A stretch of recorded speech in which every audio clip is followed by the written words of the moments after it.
The chaos seems to keep going and going, and now it's been up an ante in the form of week 2, having so many causations and controversies. And now it's time to look ahead and see what week 3 has in store for all of these teams, where everybody is still on the docket.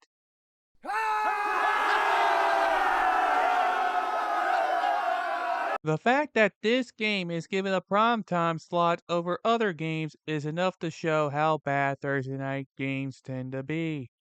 Bland, lifeless, mediocre football where the only thing either team is seeking to do is make things more miserable in what is the home opener for the Jets.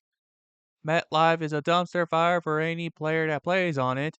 Aaron Rodgers faces his next true test in hopes of lasting longer on the turf than last season, and the Patriots seem to like embarrassing old foes while rebuilding. The most fitting game to ever grace the time slot, and it will end with an all-enticing low-scoring game where nothing but field goals are scored as the Patriots once again get the better of their rival. Derp, derpity derp derp derp derp derp derpity derp derp What derp a derp Giants derp way to start derpity the derp season. derp derp Derping derp around to derp let the derpity Vikings derp win, derp followed derp by giving up derp the derp game-winning field derp goal derp to a derp division derp rival. derp The Browns are derp just derp lucky to derp even get an easy opponent after embarrassing the Jags because they surely needed it just to make sure they are in good shape for Deshaun Watson especially. Yet somehow both teams end up playing like their old selves to where nothing productive happens and the game ends in a tie. Welcome back to seeing old narratives take shape in the midst of chaos.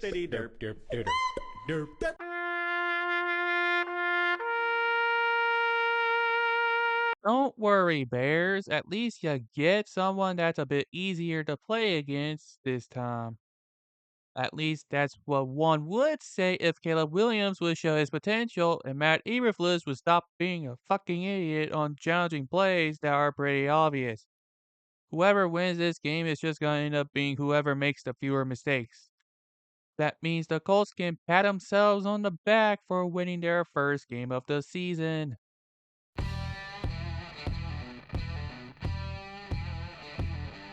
Alright, how many of y'all thought that this would be a matchup between two undefeated teams? I certainly didn't since the Vikings have Sam Darnold playing behind center. However, Justin Jefferson is hurt and could possibly miss some time. Congrats on the win, Texans! Surely didn't expect this to happen, but you're gonna feast on Sam Darnold like it's nothing. Gotta love being able to play an easy game. Oh, wait, no, it won't be an easy game because, well, would you look at that? Sam Darnold still has a weapon up his sleeve. No matter, the Texans are still gonna win regardless.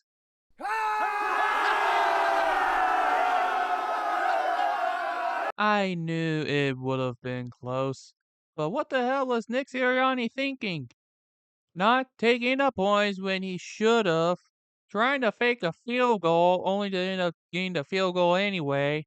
Trusting Kellen Moore to make a good play call to burn clock. Saquon Barkley dropping that pass. Not letting Vic Fangio do more than zone coverage. And a costly game-sealing interception. It's the same damn issues as last year, and now the clock's ticking. Now comes the tough task of going on the road to face the Saints. This is supposed to be their first true test. All I see is a win by 50 that means nothing but the standard being the standard. Congrats on getting the free win, Saints.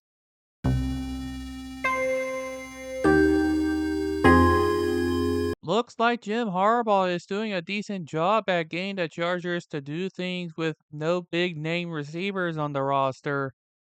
Now comes the first test in the form of the Steelers. Yes, one of them will somehow find a way to win.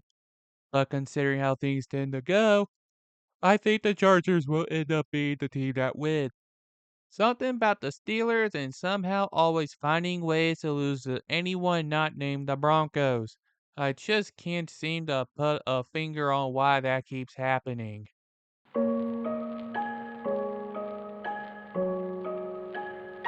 think the Broncos fans are starting to realize that Bo Nix is not as good as the preseason made him out to be as a rookie. That and nearly getting shut out by the Steelers tend to reinforce how much the team is still rebuilding. Next up on the docket is the Buccaneers. Well, it's been fun, Denver, but it's time to head for the haystack and start preparing for the next game. If you're lucky to even think that far ahead.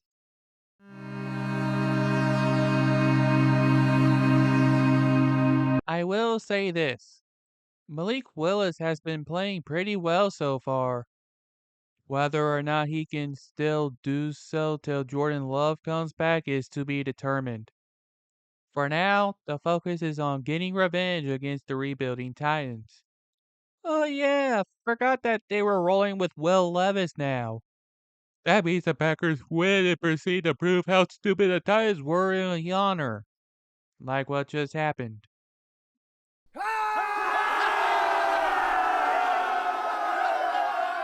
Do I even need a script for this game? Panthers are benching Bryce Young in favor of Andy Dalton. It's not that much of a difference. Surely the Raiders can get business done, right? Right?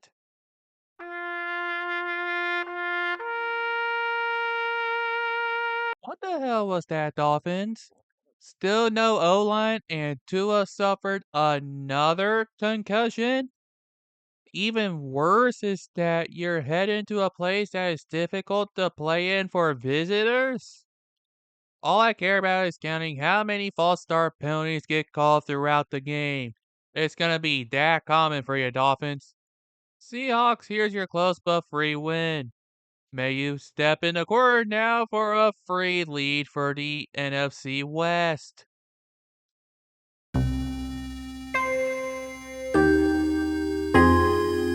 Performances don't matter in a match like this.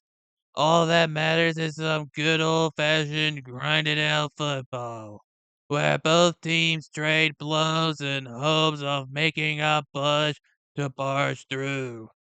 The Cardinals may have the advantage with how the team has improved, but the Lions are out for revenge. It will be an overtime thriller where the Lions kick the game-winning field goal to win 32-29.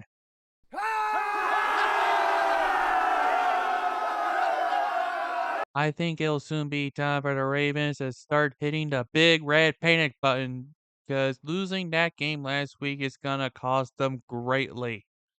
Why is that, one may be asking? Well, guess who they have to play next? The Cowboys in Dallas. They are pissed and want to feast on some birds.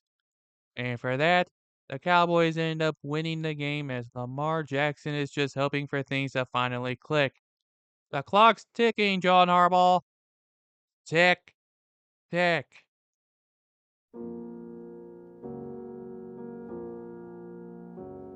I was using funeral march as just a gag on how much the 49ers would dominate against opposing players.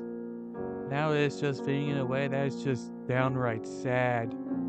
No Deebo Samuel and no CMC so far this season for the 49ers.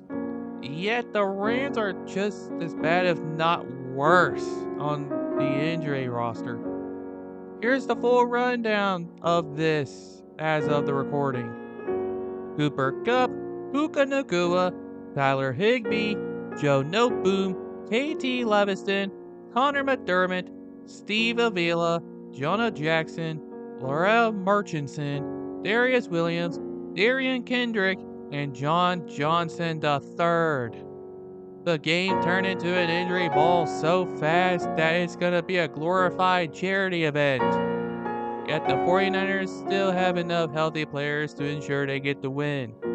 Is this the price we have to pay for allowing CMC to be on the Madden cover?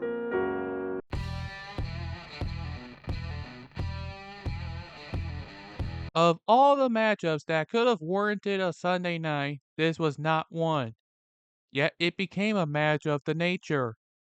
There's one problem the Falcons have going in, and it's that they're up against the Chiefs.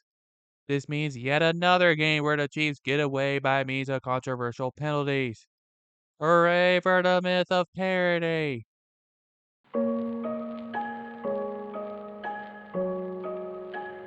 Imagine losing 'cause of moves that came off as cocky. Couldn't be me. Also couldn't be me to imagine Evan Ingram getting injured during pregame with a chance of not being able to play on Monday night against tax collectors. It's typical Jaguars, and they are going through the Doug Peterson experience. The novelty will eventually wear off, and the flaws are put on full display regardless of performance. What better way to further expose those flaws than the Bills managing to once again collect the money they are owed for the pending new stadium?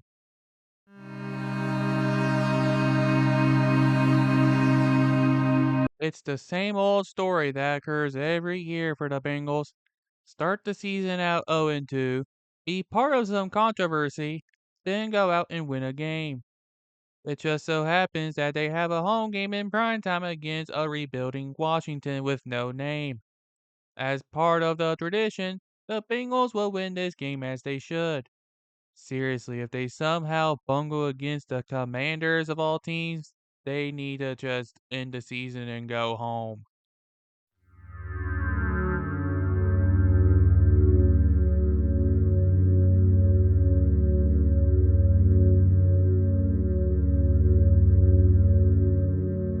Thank you all so much for tuning in to this week 3 edition. If you like what you see and want to see more, or be sure to leave a like and subscribe. It doesn't take much, but it does help. But at least I'm getting better at trying to beg for them, unlike some of these other players who keeps begging for passes and failing to even do a good job. But I'm sure I can be more confident at the play calls, unlike Eberflus and Sirianni. Anyway, thank you all so much for tuning in, and until next time, travel safely.